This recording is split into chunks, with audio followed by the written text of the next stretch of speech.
In my last video I talked about Latin script, which Germans often call Antiqua, and this script called Carolingian minuscule, which explains the origins of uppercase and lowercase letters. But of course there are other types of script. We're all familiar with this one, which we sometimes call Gothic and we normally closely associate with the Nazis. Well, of course, it is a Gothic script, but it's a specific type called Fraktur, which means broken because it looks, well, broken. At the time, there was another style that looked completely different, Sütterlin, which was adapted from a style called Kurrent. These styles are called Gothic because they arose during the highly decorative Gothic period, somewhere around the 15th century or so. So they actually predate the Nazis by several centuries. Now, this is a copy of Martin Luther's famous translation of the Bible, not an original. It was printed around the beginning of the 20th century. If we open it up, we can see that it was presented by Prince Ernest Augustus, Duke of Cumberland, Duke of Brunswick and Lüneburg, to Johann Christoph Heinrich Meid and his wife Friederike Wilhelmine Louise, née Brandt, on the occasion of their golden wedding anniversary on the 1st of June 1918. And we can actually see quite clearly that it's printed in Fraktur. Now, it also came with a certificate, which is here slightly damaged. It's actually typewritten, so it's automatically in Antiqua, but the official stamp is also in Antiqua. So it's not that Fraktur was used exclusively, rather these were alternatives and they could be used at the same time. Even more interesting is this document. Now, this is a certificate that was presented with a medallion that was given to the same couple on the same wedding anniversary by the Kaiser himself. And this is printed mostly in Kurrent, with gaps left for handwritten dates to be filled in. But it's printed mostly in Kurrent, but with some words in Fraktur, so both typefaces being in use at the same time. We also have this handwritten note dated 28th of September 1930, written by Rosa Narten, was her name, Rosa Narten. Her maiden name was Meid, so presumably then she's the daughter of this couple. Now, if she was married in 1930, then she wouldn't have been writing Sütterlin, because that was introduced into schools, I think around 1915 or thereabouts. So this is still Kurrent. And this note details what should happen to the Bible in the event of Rosa's death.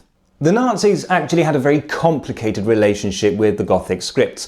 Fraktur had its ups and downs, but by the time the Nazis came to power, it was already on the wane. The Nazis themselves sometimes used Gothic scripts, and sometimes didn't. In 1933, the Minister of the Interior declared that Fraktur should be encouraged as the German script. But in 1934, Hitler himself argued that using a script that was Gothic in origin was hardly appropriate in an age of steel and iron, glass and concrete. He preferred the use of the much more modern-looking and internationally used Antiqua, despite the fact that it was actually older. In 1941, firm action was taken, and Hitler ruled that the Gothic scripts were Jewish in origin, and the official policy of the government was to drop them in favour of Latin scripts. Of course, that couldn't be done all at once, and the Nazis got as far as saying that Sütterlin should no longer be taught in schools, and Fraktur should be taught only so that students could read older books. By the way, there is absolutely no evidence at all that Fraktur had anything to do with the Jews. Whether Hitler was genuinely mistaken or just looking for an excuse to ban it, or simply no longer capable of rational thought, well, who can say? It's quite wrong, though, to associate this with the Nazis. It predated the Nazis by centuries, the Nazis themselves wanted to get rid of it, and in fact, it was still in use after the war. So this Bible came into the hands of Rosa Naarten, who was originally Rosa Meit. And here we have a certificate that was given to Rosa Grotius, who was born Rosa Naarten. So some relative of theirs. This one commemorates her golden confirmation, so the 50th anniversary of her confirmation, and it was presented to her on the 21st of September 1969. And as you can see, it's actually printed in Fraktur, not because it's supposed to remind you of the Nazi period, but because it's supposed to remind you of age-old tradition.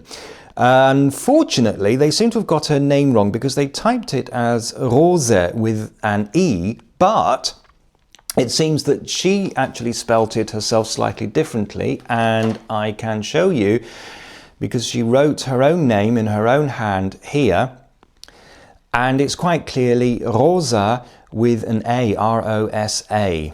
And what's interesting about this handwriting is that it's looking less like Courant or Zutterlin and a little bit more like modern handwriting. And later this Bible was offered up for sale, and my wife, who collects old books, snapped it up as quickly as she could, along with several million other books we don't have room for in the house. If you have something for my notice board, please send it to this address. Please note that I can only accept letters and postcards, so please don't send me parcels or packages or anything that must be signed for.